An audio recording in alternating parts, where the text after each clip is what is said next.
మనం లాస్ట్ క్లాస్‌లో meta tags గురించి నేర్చుకున్నాం గదా! ఒకవేళ నువ్వు చూడకపోతే ఆ వీడియో చూసి ఇంటర్వ్యూ క్వెషన్స్ నేర్చుకొని ఇక్కడికి రా ఓకేనా?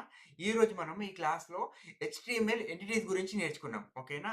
హెచ్‌టీఎంఎల్ ఎంటిటీస్ అంటే ఏంటి అనంటే జనరల్‌గా మనకి హెచ్‌టీఎంఎల్ ఎలిమెంట్స్ ఎలా ఉన్నాయి? ఓపెనింగ్ ట్యాగ్, క్లోజింగ్ ట్యాగ్ మధ్యలో కంటెంట్ ఉంటుంది గదా! ఒకవేళ నువ్వు కంటెంట్‌లో లెస్ థాన్ గాని, గ్రేటర్ థాన్ గాని ఏమైనా వాడాలని అనుకున్నావనుకో, అయి వాడలేం డైరెక్ట్‌గా. నువ్వు ఒకవేళ వాడితే గనక హెచ్‌టీఎంఎల్ బ్రేక్ అయిపోతది.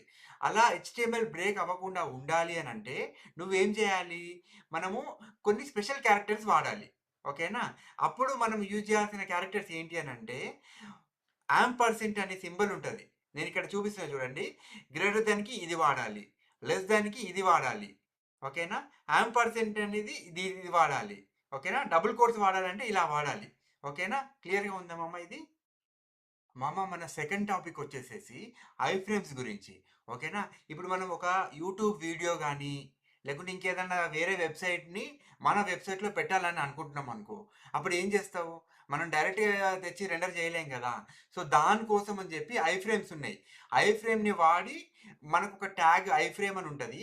ఐఫ్రేమ్‌లో ఆ వెబ్‌సైట్ యొక్క యూఆర్ఎల్ గానీ, ఆ వెబ్‌సైట్ యొక్క వీడియో యూఆర్ఎల్ గానీ పెట్టినామనుకో, ఆ వెబ్‌సైట్ మన వెబ్‌సైట్‌లో రెండర్ అవుతదనమాట.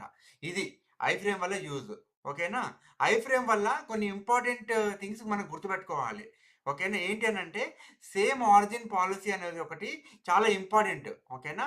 ఐఫ్రేమ్ కెనాట్ యాక్సెస్ కరెంట్ మన వెబ్‌సైట్ డేటా. ఓకేనా? నువ్వు వేరే వెబ్‌సైట్‌ని తెచ్చి మన వెబ్‌సైట్‌లో పెట్టావు. కానీ మన వెబ్‌సైట్ డేటా ఆ వెబ్‌సైట్‌కెళ్ళదు. ఆ వెబ్‌సైట్ డేటా మన వెబ్‌సైట్‌కి రాదు. ఓకేనా? మనం అలా దాన్ని కంట్రోల్ చేస్తామనమాట. ఓకేనా? మనకి హెచ్‌టీఎంఎల్ ఎంటిటీస్‌లో గూడా 2 ఇంటర్వ్యూ క్వెషన్స్ ఉన్నాయి మామ.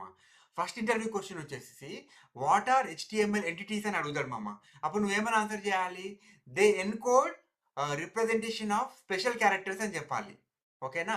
ఎందుకంటే మనం డైరెక్ట్‌గా గ్రేటర్ థాన్ గాని, లెస్ థాన్ గాని, ఈక్వల్ గాని, లేకపోతే యాంపర్సెంట్ గాని వాడాలి అని అనుకుంటే గనక మనం వాడాల్సినవి స్పెషల్ ఎన్‌కోడెడ్ క్యారెక్టర్స్. డైరెక్ట్‌గా వాడితే అది హెచ్‌టీఎంఎల్ బ్రేక్ అవుతది కాబట్టి మనం వాడకూడదని చెప్పాలి మామ. ఓకేనా?